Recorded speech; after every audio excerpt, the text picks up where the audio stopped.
that me and Lannon are like mortal enemies. Like people will literally post comments being like, oh, bro, you should have seen the video today. Lannon told Elliot that he was a potato. Like, oh man, they hate each other, man. Like they're probably gonna fight. What's up, guys? Welcome back to the Watchtime Podcast. Thank you for joining us again this week. This week, we are diving deep and we're doing a bit of an AMA or Q&A episode with you guys. We got a heap of questions, so we're actually going to be splitting this into 2 episodes.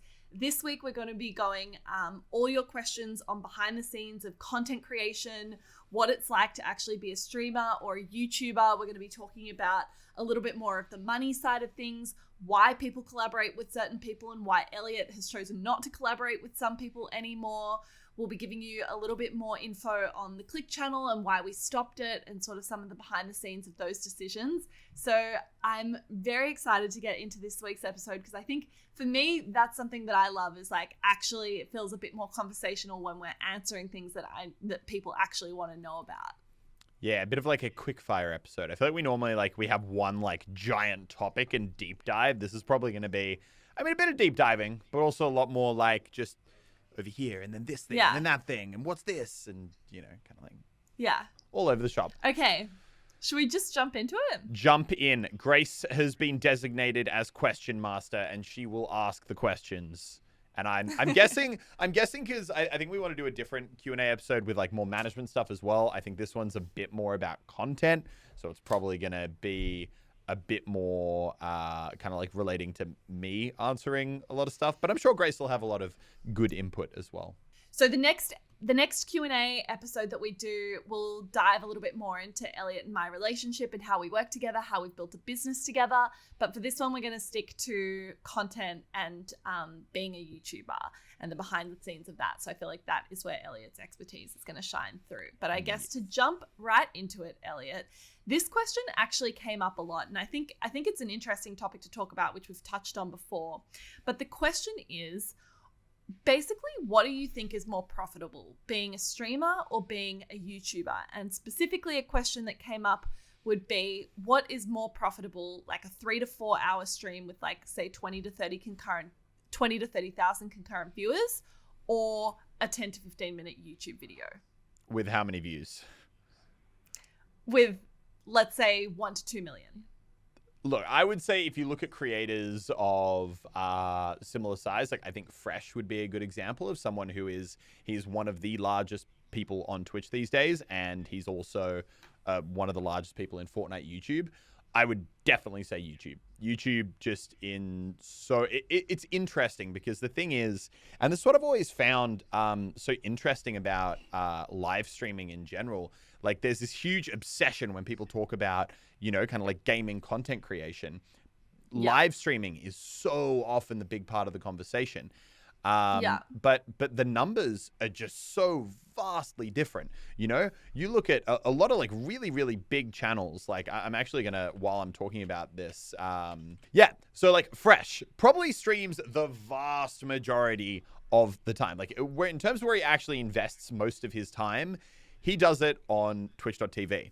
And he, through all of that time streaming, probably 8-9 hours a day, 7 days a week, gets 4 million views a month. 4 million views. Compare that to his YouTube channel. He invests a lot less time in, but I think at the moment is pulling 130 million views a month, meaning he would need to stream on Twitch 7 hours a day for almost 4 years straight to get the same amount of views that he gets on YouTube in a single month.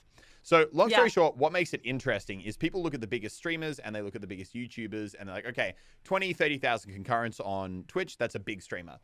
1 to 2 million views a video on YouTube, that's a big YouTuber. The thing is though, the quantity of views on YouTube is so huge that you do ultimately make a lot more money from being a big YouTuber than a big Twitch streamer. Now, what's interesting is it's not like he would need to stream for 4 years to make the same amount on Twitch as he makes in a month. Because like we've talked about in a ton of episodes, an individual viewer on Twitch is worth a lot more than an individual viewer on YouTube. They spend way more money. They do donations. They do subscriptions. They do lots of stuff like that.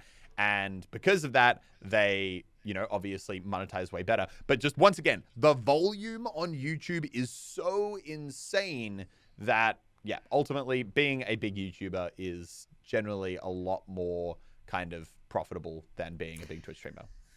It's so interesting, though, that you say that, like, that streaming seems to hold this thing with gaming, though, and everyone seems to care about the big streamers, and 100% they deserve to be cared about a lot. But I think we see the same thing with sponsors as well. Like, when we talk to a lot of brands that haven't gotten into the gaming space before, they're obsessed with the idea of live streaming, and they're prepared to pay really big bucks for live streaming sponsored content, even though the views that we could offer them on VOD content, like YouTube content, is so much more. And I think, I don't know if it's a little bit of a gimmick or it's something that's super unique to gaming, and, it doesn't really translate to any other genre in the same way. And that's why people care about it so much. But it's always been something that I know you and I have spoken about, where we're just like, I still think VOD content is far more valuable. I think for a streamer and a brand. I think VOD content, you can condense a message down. You can make sure that it's super on point. You can make sure that what the viewer is seeing is straight to, like,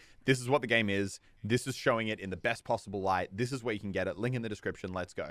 Whereas I think a lot of the time, even if you compare it view to view, a lot of the views on a Twitch stream, someone might wander into the stream and the person's like on the main menu of the game, or they're halfway through a really crappy round. They're not saying the messaging that the brand wants at the right time. And ultimately, it's just not, so they're getting less views and a lot of the time a way less direct message. I think that, but not to fully discount streaming. I think that the one thing I will give it in terms of why, the one thing where I can understand brands wanting to invest in it is, I do think if you look at the relationship between one of Fresh's average Twitch viewers versus an average YouTube viewer, I would say the Twitch viewers are probably a lot more engaged with him as a person. So they're probably slightly more dedicated viewers. But once again, I think the disparity is so big in terms of views that I think you're right. It is a bit of like a weird like obsession. I think it's a lot like esports 3 years ago. 3 years ago, brands would come, they'd be like, we want esports. Esports is like everything. And we'd be like, cool. No one really watches it. And they're like, no, but like we heard about it on the news. And it's like, I'm sorry, no one watches it in Australia in the areas that we're talking about. To be specific, obviously esports globally is quite big. But brands will just get obsessed with it. And I think you're getting a bit of that right now with streaming because of all the talk about the streaming wars and, Twitch Ninja, big streaming deals, all that kind of stuff. What I do find interesting, though, and I don't know if this is reflective more of the demographic. I feel like we're getting way off topic here. But what I find super interesting is if I look at big Twitch streamers, because even though I think we can very much acknowledge their names aren't, their viewership isn't anywhere on the same scale as a lot of large YouTubers, I have noticed that a lot of the time their brands are much, are very, very strong. Like, I know a lot of Twitch streamers who, maybe pull 5 to 10,000 concurrents, right? Like, nothing that crazy. But they actually have very, very strong brands. Like, their Twitter engagement is huge. They're like other social stuff. And I don't know if that's just reflective of a slightly older demographic that they get as viewers on Twitch. But I have noticed... My point to that would be that streaming viewers often watch for a much, much longer time. So the average stream viewership of someone like a creator is like 27 minutes for an average stream, like watch time, which is really long. And I think that does go a long way for them building community and therefore building engagement, which goes back to what you were saying. But I think, long story short, you make more money. Being a big it's YouTuber. Very hard to compare. It's not apples and apples, but I would say, yes, generally being a YouTuber is more profitable than being a big streamer. Also, another just small point to make is that you obviously get the residual views. So if you uploaded a video a month ago, you're still making money on a video that you uploaded a month ago. Whereas if you stream today, the only time you're making money on that stream is today. I'd also put it as there are a lot more there are a lot more gaming YouTubers making 7 figures a year than there are Twitch streamers making 7 figures a year. 1,000%. There are, I would say, by a magnitude of probably 100 to 200 times. Like that would be, there are way, way more people making big money on YouTube than there are making big money on Twitch in the gaming space. If that simplifies said, it. we love the streamers. We're not hating on the streamers, but that's my honest opinion for sure. We're like, let's do a quick fire episode. Yeah, I know, right? That was okay. Minutes. That was literally a 10-minute answer. I rambled on that for 10 minutes. A huge rant. Next question. Jeez, go. We're going to have to get through this. Okay. Are there games that you or other YouTubers, streamers play that you would never record on because it's not good content? 100%. Oh my God. Yeah. So badly. A lot of games. I thought this was a great question because I know so many YouTubers that are playing games in their spare time that they would just never create content on. Oh my God. Yeah. No, I would say I probably, I would say if you look at my content, 95% of it is Fortnite. If I were to break up the hours of games that I'm playing, I would probably say 50% or less of my time spent playing games is Fortnite. Not that I don't enjoy Fortnite. I genuinely enjoy the game, but there's a lot of games that I'll play as like a, decompress or just to get something different in that I would never post. For example, Ghost of Tsushima is a game that I've been playing like crazily for the past few weeks. Like I've been putting in hours doing side missions, like totally obsessed with it, having a great time.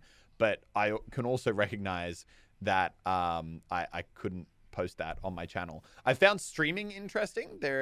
I've decided for my own kind of mental well-being that, say I stream on average 3 days a week, I'm now allocating one of those days to be a play whatever I want kind of day. Because, if I'm streaming Fortnite, I'll probably get 20 to 25,000 viewers. If I'm playing a random game, probably more like 6,000 to 8,000. So it's like a big drop. But I'm allowing myself to do it on stream a bit more, where it's a bit more casual.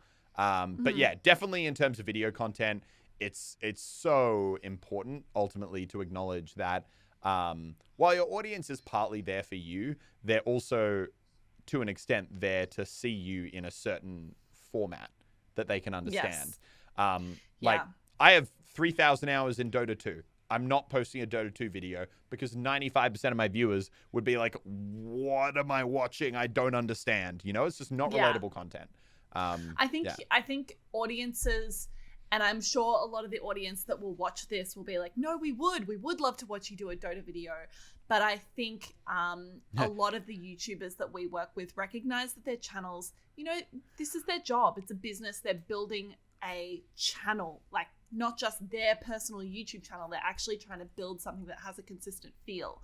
And an important part of that, and some advice that I would give to budding creators, is to make sure that you're providing something that your audience knows they can come back for and get a consistent experience every day.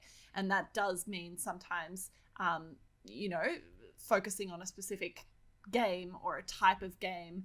And I think there are a lot of games that creators really love playing, but that just don't make good YouTube content, that you can't fit into a easily digestible 10 to 15 minute video. Yeah, and I see a lot of YouTubers, they'll like, do like a little tweet or a community poll being like, "Oh, would you like me to play other games?" And they'll get like 80% response being like, yeah. And then they put out a video and it dies. Because ultimately, number one, the people who are going to mostly respond to those polls are your super, super dedicated viewers who are always going to be like yes, no matter what. And they might actually watch it. But number two, it's a lot easier for people to answer yes on a poll than it is to actually then go and then watch the video.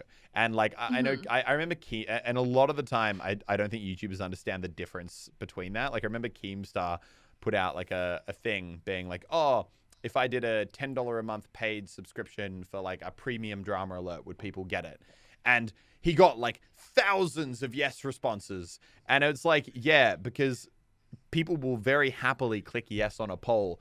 They're a lot less likely to then go to your website, put in their credit card information, and actually make that commitment. Yeah. So I think, it's just important as a creator to recognize. And also, ultimately, and this is the hardest part, the YouTube algorithm is constantly evaluating your channel. If you post a video of a different game, even if it does 70% as well as your normal content would, YouTube is still then kind of assessing your channel as performing lower, which makes it less likely to suggest your next video, which then compounds down, which is then stressful. So ultimately, most YouTubers just aren't willing to risk that. Yeah, I would say that's a great point. Yeah. Okay, getting a little bit more personal. What were the early days of YouTube like for you? So when you had less than 1,000 subscribers, what was that like for you? Were you viewing YouTube as a hobby that you were going to pursue? Or was there a part of you that was like, no, I really want to make this into a big time thing? I think I wanted it to succeed, obviously, but I don't think I really had like my eye on like it ever being a full-time job. Like I was like, oh, you can make like a little bit of like Really? extra.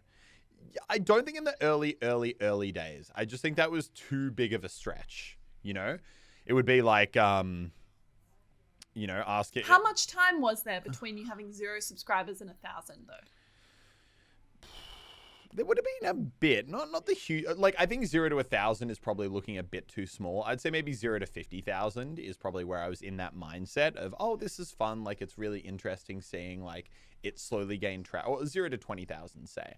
It's interesting watching it like get a few views and gain traction, and it's fun. But there's a huge gap between being, in the 5,000-10,000 subscriber range to, kind of absolutely blowing up. I think I was lucky early on that a lot of my content was doing stuff that I know the TF2 subreddit at the time was talking about. So I got a lot of traction there and got a lot of easy early growth. Which, meant I was able to skip through those early levels a bit. But no, I think early on, I genuinely had like a big passion for TF2. I loved kind of making content, showing off me getting better at a thing called rocket jumping, which is something you can do in the game. And I loved watching people's reactions to it.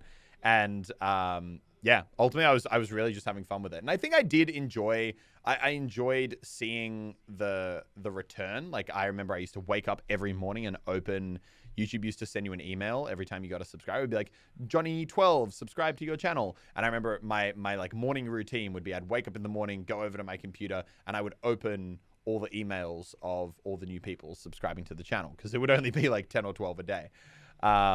But yeah, no, I think early on I was really just kind of, I wasn't looking, I don't think, too far ahead.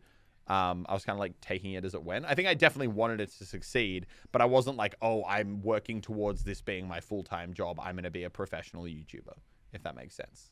Mm-hmm. I think that was it was just a bit too much of a stretch. Yeah.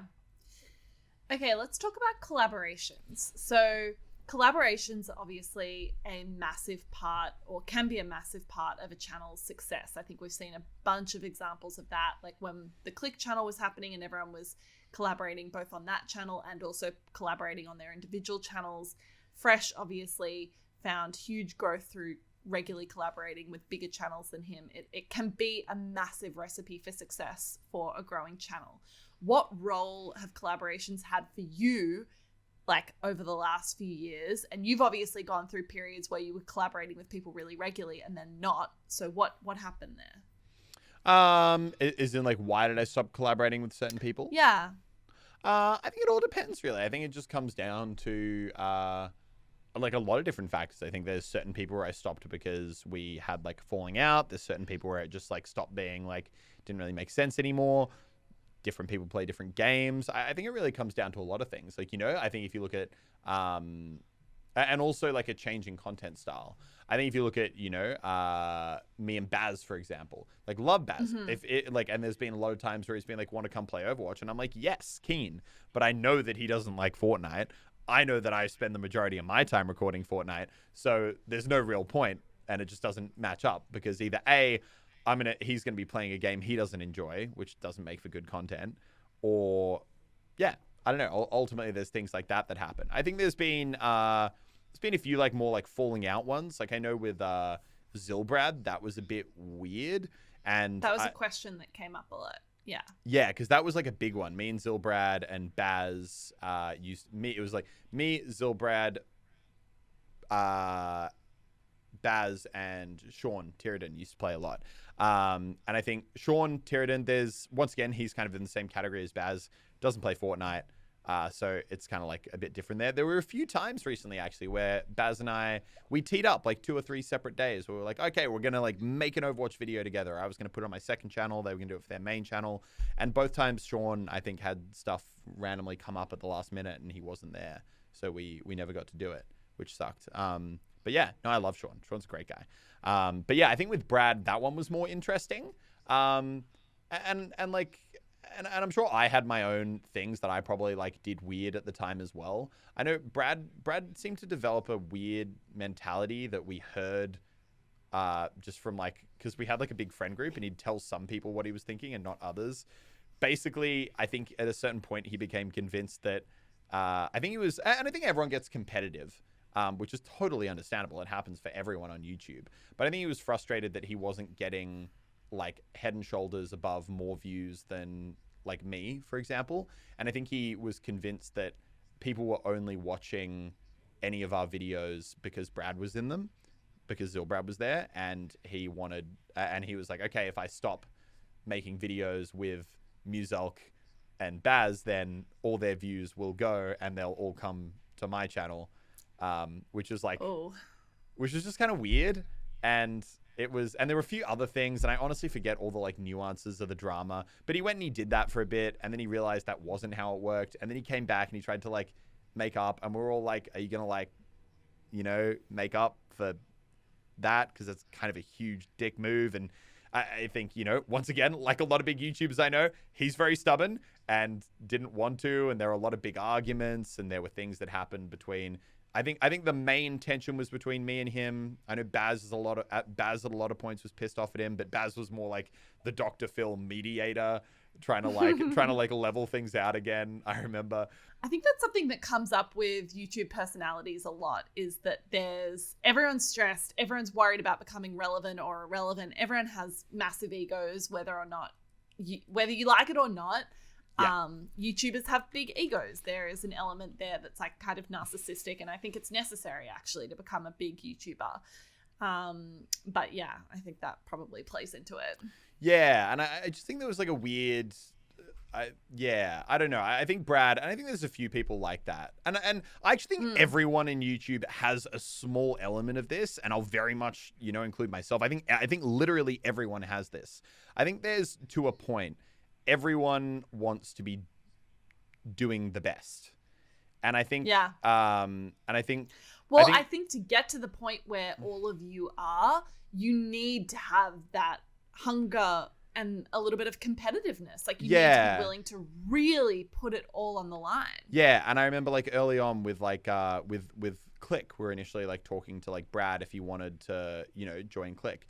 And I remember he was just like really aggressively like convinced it was like all a scam to like take all his money. And I don't know, I think he just had a very like guarded attitude towards things, and kind of saw, I think he just saw too much of of people around him as a me versus them, not as much of like a kind of friend group making content together, which I think ultimately makes it hard to be a friend group that makes content together, because it makes it weird. Just makes it weird. You're like, okay, this is kind of strange. Now, ultimately, I'm sure I did a few things as well that weren't great, and I'm sure like ultimately, you know, going back 2020, like 2020 hindsight, there's things could have been done better on both sides. But yeah, I think ultimately Brad was someone where I saw him recently, actually, like I say recently, like 8 months ago at a YouTube thing, and like said hi, had a chat.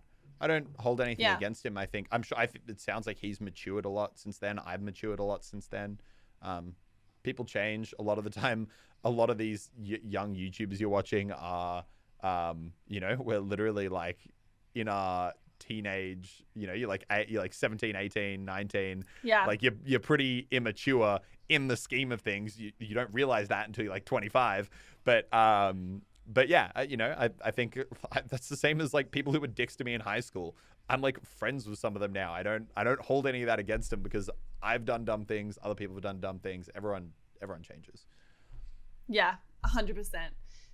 Do you feel like that played into relationships at all with the Click channel as well, and your relationships with each other? Like, obviously you used to collaborate more with people like Loserfruit and that sort of thing. I mean, I'd say it's pretty much the same thing. You know, like I said, Baz, Cray, they don't really play Fortnite anymore. You know, like I love Baz and Cray. Like, we went out and had drinks 2-3 weeks ago. Just kind of like caught up, had a good chat, and like I think we're gonna plan another one soon. Just I think on the content side, you know, like Cray will very publicly tweet every couple of weeks, like, I would rather die than play another round of Fortnite. That's kind of like, okay, cool. But like, if they would have texted me, if they would have messaged me today and be like, hey, do you want to do like a little like cheeky, like fun going back to Overwatch video? I'd be like, hell yeah, let's do it. So yeah, no, like I think on that front, 100%. I think, I mean, we've talked about it before. I think me and Lufu always have this weird tension where we're both equally stubborn-minded, hard-headed people. And I think stubborn, hard-headed people often tend to clash. But yeah, but also same thing there. Like I enjoy when I play games with any of those guys. I just think that it's kind of like different spaces in terms of what we're all doing. You go through different phases. Like you've been making YouTube videos for like 6 years now. It's kind of like friendship groups or the people you want to work with. Like sometimes that will just change over time. Like you go through phases where you're really close with someone and then you're like, oh, this person's focused more on this, or this person's focused more on this, or like, oh, we just like aren't 100%. Feeling the same way that we did a few years ago. It's like pretty normal. It's like how everyone in high school. There's not like tea behind it. No, 100%. Like there's really not. I would say the vast majority of people I have made content with and then no longer do, I'm on great terms, and anytime they want to hang out, I'm always there. Just different circles. I think it's like, you know how everyone in high school is like, oh, we're gonna be best friends forever and ever, and then it's like you literally 1 month after leaving high school, they're doing their thing, you're doing your thing, they're in one college, you're in another, you've got your own friend group. Just happens. That was a question that came up a lot around the Click channel, and like, what are the relationships like with people now, and that you seem more distant from certain people or closer with others, that sort of thing, and like how much of that was impacted by leaving the house and that sort of thing. I think I'm pretty, I mean, obviously I'm just as close with like Lannon and Fresh and all those guys. I think I'm just as close with Baz and, well, obviously not just as close. We're not living together anymore. But I think I'm on, like, you know, I'm still good friends with Baz and Cray. I think once again, me and Lufu always had weird tension. Just is what it is. But yeah, no, I don't hold any of that against her. I just think we're two very clashing personalities. And I think that, you know, she's done things that were kind of like a dick move to me. I think I've probably done things that are a dick move to her. But I think that the vast majority of it isn't anyone doing anything proactive. I just think it's kind of like just we're stubborn, hard-headed people who kind of like things to be the way we like them. Yeah. You can just be on different paths from people. Yeah, as well. 100%. Or like, I think it's sometimes hard. You really gel with people and you like relate to their ethos and their way of like going through life, and sometimes you don't. It doesn't mean that they're a bad person or it's the wrong way of doing it. It's just like, oh, it's just like not my kind of.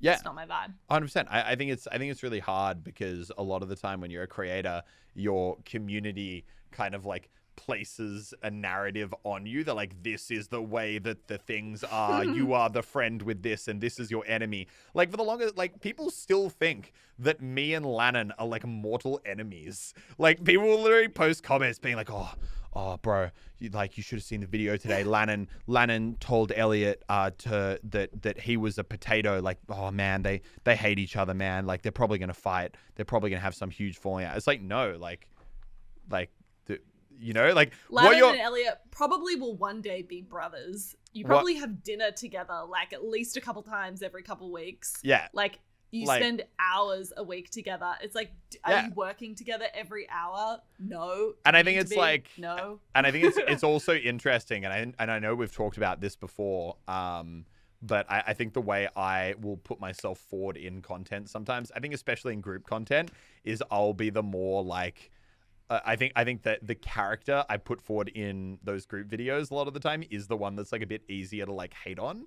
So I think a lot of the time, like, I'll make myself kind of like the emotional punching bag in a video. Like, you know, a lot of Click videos, I'd say something dumb and just let everyone like lay into me because that was the entertainment factor there. And I think sometimes people there will be like, oh yeah, everyone hates Elliot. Or like I'll make like a jokingly like hyper arrogant comment being like, yeah, but like guys, like we all know I am the actually like coolest one in the group. And everyone will be like, oh, no. Like, and then everyone's like, oh, they hate Elliot. And it's like, no, it's like I think people don't understand that there are, you know, not that people are acting in YouTube videos, but people aren't. Play into a certain character. Yeah, I people think play Lennon plays into into like the bogan Australian. 100%. Absolutely. Yeah. He leans into that for sure. Yeah. Because it's an amazing. It's not even. I don't even want to say it's a narrative because it is him. That is 100% him. But I think like the role that people like Dr. Disrespect. That's not who he is in real life. Dr. Disrespect, I'd say He's a character. I'd say Dr. Disrespect is very much a character. Yeah, but I would say most people are like, you know, say like 30% different to how they are in reality. Like I'm sure I'm a bit arrogant and I just switch it up. I'd say they're a charged up version of themselves. Yeah, for sure. 100%. I think like you and Lannon are also different people, different types of creators, which I think is a brilliant thing because there are all different types of creators that can be very successful. There's not a cookie cutter version of what you have to do to be successful. And I if I was a small creator, I'd find that so exciting. Like I think like Lannon is through and through a creator at his core. He just loves content. He is happy to go into a little editing hole for 5 days by himself and not think about anything else. He won't answer an email. He won't answer a text. Like he will just fully go into video making mode. And I think that's partly what makes him brilliant.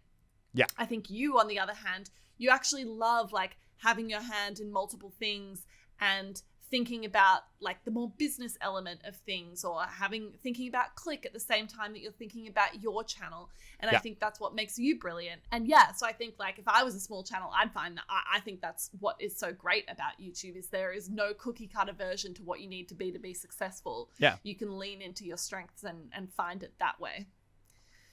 Okay, this was an interesting question, I think. Did politics have any impact on how we worked with Click? And this, I think, is a really interesting question. I'm assuming you're not actually talking about politics, but more like social politics. Cray was a diehard Republican. And I think it did. I think there are elements where it did, and it was hard. As in like emotional politics? I think there were times where, for example, if we were scheduling when we were going to film a video, and we always tried to make sure that everyone was in the video at the same time. And I think there were times where, for example, like if Lannon couldn't make a video or if you couldn't make a video, we'd want to reschedule that to make sure that you guys were there. Yeah. And I think that's, you know, did it have to do with the fact that like you and Lannon were bringing a huge amount of viewership to the channel and viewership to the videos? Like, I think that probably did play a part. To clarify, we never had to really move, at least in the early days of recording for me. I was always there for them. You actually were very punctual. Me and Baz. You know, everyone has different things on. You and Baz. I think like Baz missed like one recording, which was, I don't even know if he did. He was super punctual. But yeah, I think like that was something that we often tried to make sure worked. I think it was always hard. Like it's ultimately hard navigating, I think, a project like that for a lot of reasons, because ultimately from the outside looking in, you know, everyone just sees it as like a fun friend group doing whatever they want to do. Like it's just people having fun. Behind the scenes, there's a house that is costing $8,000 a week or almost $500,000 a year to pay for in rent.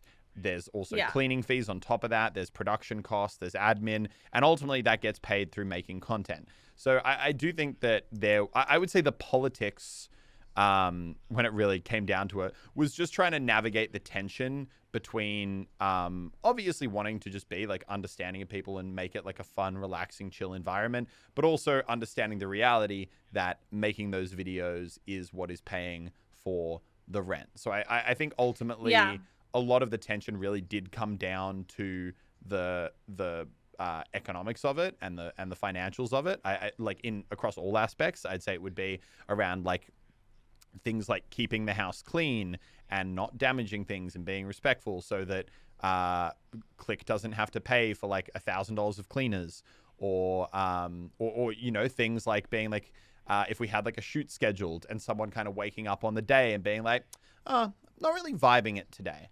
like I might miss this one. And it's kind of like, Yeah. and it's kind of like, but like, yes, because, this is, we want everyone to be happy, but also like, this is the third time that's happened now this month. And we would have like editors, we'd have videographers, we'd have like people actually working on bringing those videos to life. And sometimes if we had someone just wake up and be like, no, I don't really feel like it today, it was just like, shit. And it's hard, and it's hard to navigate. That's really important, but at the same time, it's like we have employees, and it's like it was hard for us to tell employees that like sometimes the creators mattered more than they did, and I don't know, that was really tough. Or like video ideas, I remember, was like a point of tension where it was like sometimes we would have video ideas that people might want to do, sort of.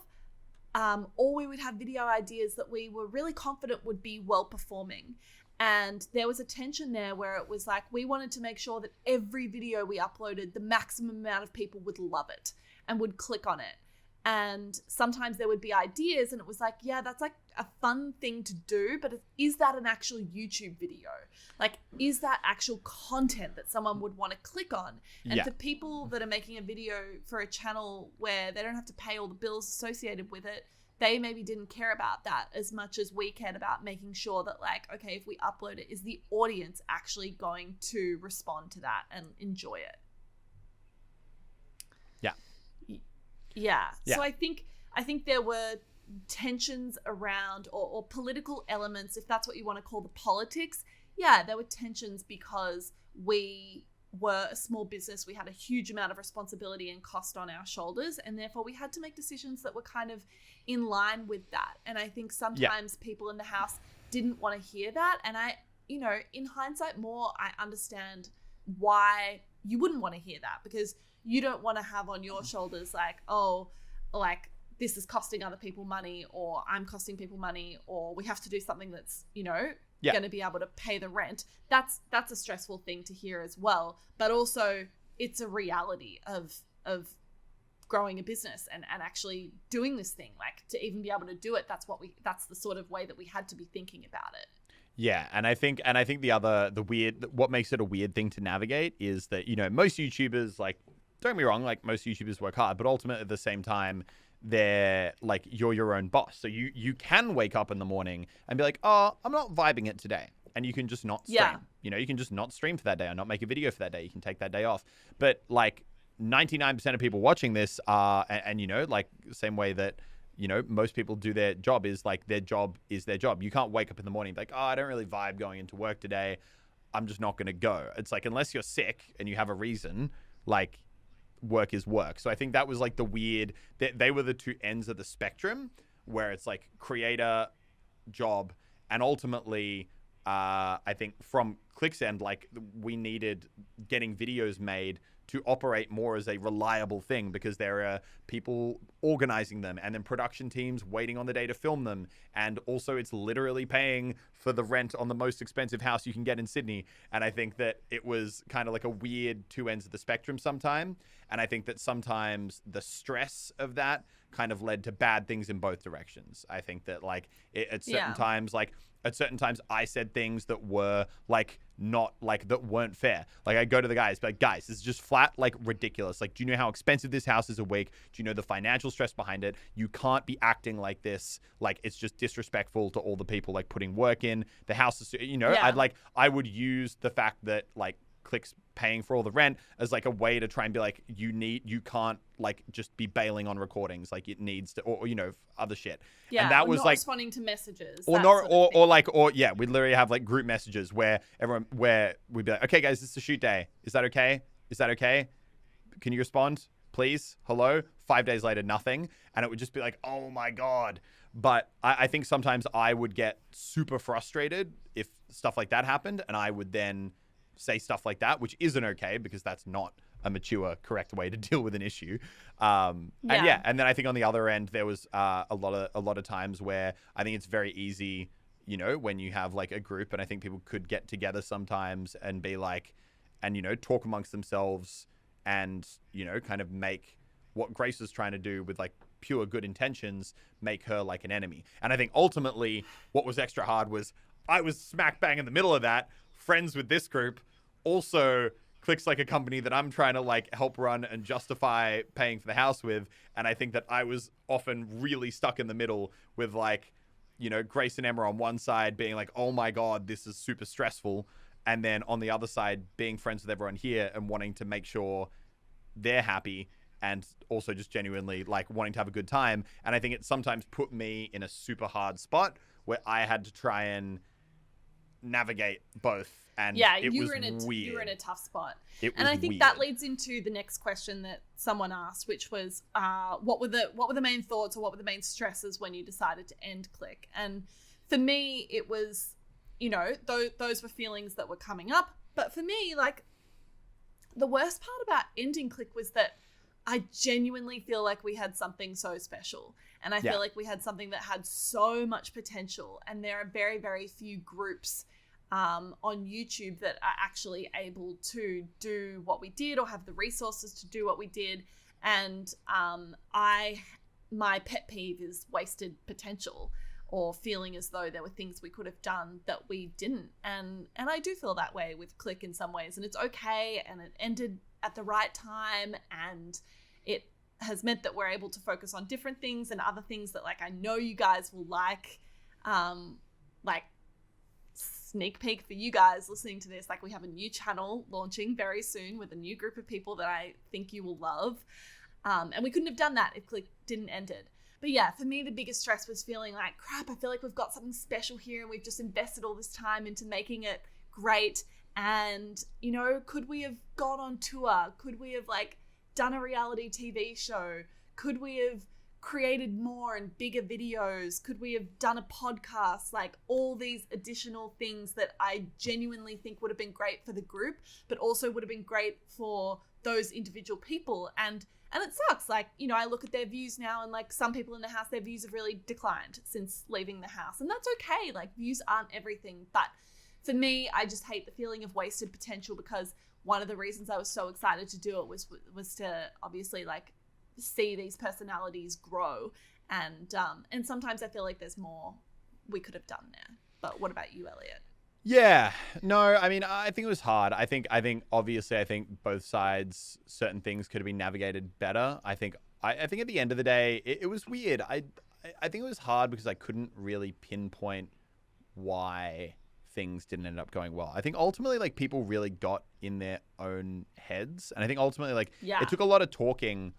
But like literally I remember like we were trying to like, there was like a good like, you know, towards the end of that year going into the new year, there was like a large point where we were really working so freaking hard trying to like get the guys together so we could like keep making videos, and everyone would come in for a shoot, and everyone would just like sit around and be sad and mopey. We're like, okay, like why is this happening? Like let's try and figure it out. And you know, like we'd go through. I also hate that. I hate the feeling of feeling like I hate like you've got a great opportunity and you're not making the most of it. I don't know. I hate when there's just a problem and I can't identify it.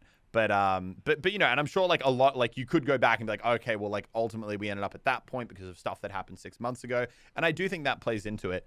But I also think at a certain point, I don't know, it was just weird. Like I remember there was a certain video where, you know, things were pretty fine, and I remember just at one point, like it was a fun video idea, and I remember at one point looking over and just like people were just like moping around, just being like sad, being like, all right, yeah, my turn. Like I think people just really lost the excitement and the passion for it. And I remember there was a large point there where we're like, okay, like we want to do everything on our end to get everyone like back on board and happy. And we sat everyone down for a minute, like exactly what do we want to do? This. And I think to a very large extent, I think Click probably did 80-90% of the things that we really wanted to. And I know that like but there was just like, I think once again, at that point, I think a lot of the guys just lost the excitement for it. So there'd be things like, they'd be like, okay, like we want to bring more ideas to the table, and we want to do like, you know, like we don't want Click bringing as many of the ideas. And we're like, fantastic. We actually don't want to bring the ideas because that's actually the majority of the work.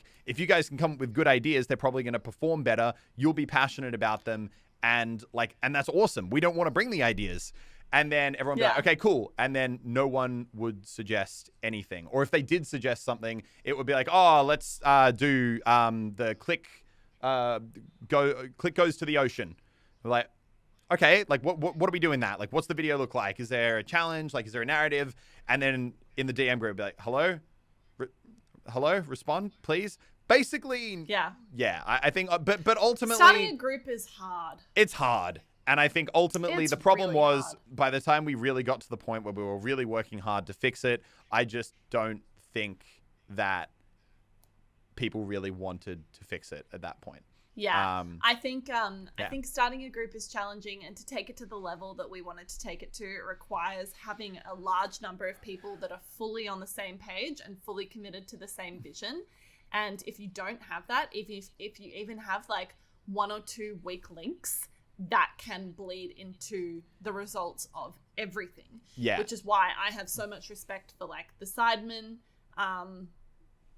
I'm trying to think of another group, but honestly, I think I think the only group that's been able to do it long term to the success. Sidemen blow my mind. Afterclick, I have so much freaking respect for them, and I know. And the thing is, like, the interesting thing about Sidemen is, they do so much more of the workload than any individual did in Click, myself included. Like, literally, they assign someone the duty to like get a video done on a week. They have to come up with the idea. They have to like organize large amounts of it. They need to make a full plan. They need to like get it all. Like, they take on a huge amount of the workload themselves, and they have like an assistant who will run around and do some of the like little stuff. I remember by the end of Click, because people were saying that, like, we realized that people weren't as interested in putting in the amount of time. So then on the Click management side, we'd ended up hiring a full-time producer, an editor, an extra editor to get on top of stuff as well. There was Grace running around. We had an assistant, basically like 4 or 5 people who were like running around, organizing house stuff, video stuff, editing stuff, recording stuff, production stuff, everything.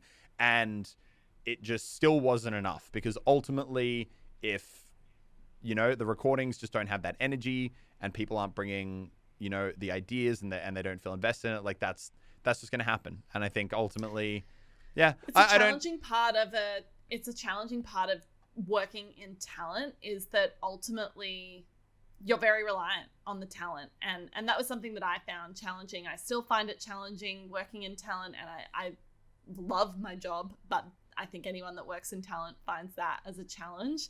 But I'm confident that we did the best that we could, and I have no regrets. I feel like we laid it all on the line. We did as much as we possibly could to make that a success. I'm really proud of all the success that we did have with it, and all good things come to an end. And as I said, I think it's opened up space for us to do a lot more exciting things, and I think one of them will be coming to fruition probably within the next few weeks. So I'm really excited for everyone to see that and hopefully love it as much as we're excited about it. Yeah, that'd be good. Yeah. Alrighty. Okay, second last question.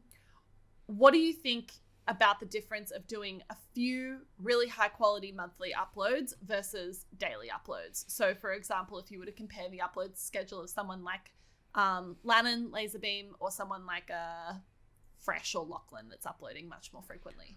I think it literally just all comes down to the individual. I think it's literally, I don't think you really can compare it. For example, I think that there's just a difference between that kind of like high end comedy content versus gameplay content. And I don't think that it's like one is worse or one is better. I think it's just 2 completely different ways of going about YouTube. And for example, I think that you really, and the interesting thing is I think you really need to like invest in that over a long period of time. Like, you can't suddenly go into making high-end videos after making normal videos, right? Because your audience is still expecting you to make normal videos. So it's not like your high-end video is going to get a ton more views, and also your audience is going to be like, where are the uploads? I think that I think it's just completely 2 different ways of going about content. I personally don't think that Fresh or Lockie or me is capable of making videos that Lannon makes. Lannon has his very unique humor style. He has a way of going about things. He's made that style of video for years and years and years. He can do that. I don't think Lockie can. I don't think Fresh can. And I don't think I can. I think that we will do videos that do kind of, reach 70% of what that kind of content is. But I think it's very, very hard to pull off videos that are like super, super high quality. And part of why Lannon does that is he edits his own stuff. I have an editor, Lockie has an editor, Fresh has an editor, and I think it's all just a trade-off. It's it's just fully a trade-off between content. Same with Twitch versus YouTube. I don't think one's better or worse. I just think they're different. After we did a 15-minute rant on why YouTube's better than Twitch. I think YouTube's bigger than Twitch. But I don't think pursuing one or the other is better or worse. I just think they're different. I think YouTube is a very strong platform, and I think for many people it will always be the superior platform, and whatever other platform they're on, whether that's like short form or streaming, if you can make it on YouTube and you can find a really dedicated audience there, then it has a lot of staying power. And I think they will ultimately win the streaming war. I predict the same. As we are filming, there's been no update on the whole Disrespect Ninja Shroud situation. But we'll find out eventually. Dude, oh my God. I can't believe they're making us wait this long. No. Crazy. All right. I think that is a good place to finish this episode. As we said, the next AMA or Q&A episode that we're going to do, we're going to be talking a lot more about what it's been like to build a business, what our relationship is like working together. All right, guys. Thank you so much for listening to this week's episode. Remember to take a photo of yourself listening to the episode if you're listening on audio, and then post it on your Instagram story. I see a lot of people doing that sometimes, and I really like it. I think it's a good way to show your friends that you're listening to a new episode. But either way, subscribe to the YouTube channel, follow us on Spotify and Apple, and we'll see you guys next week. Bye-bye.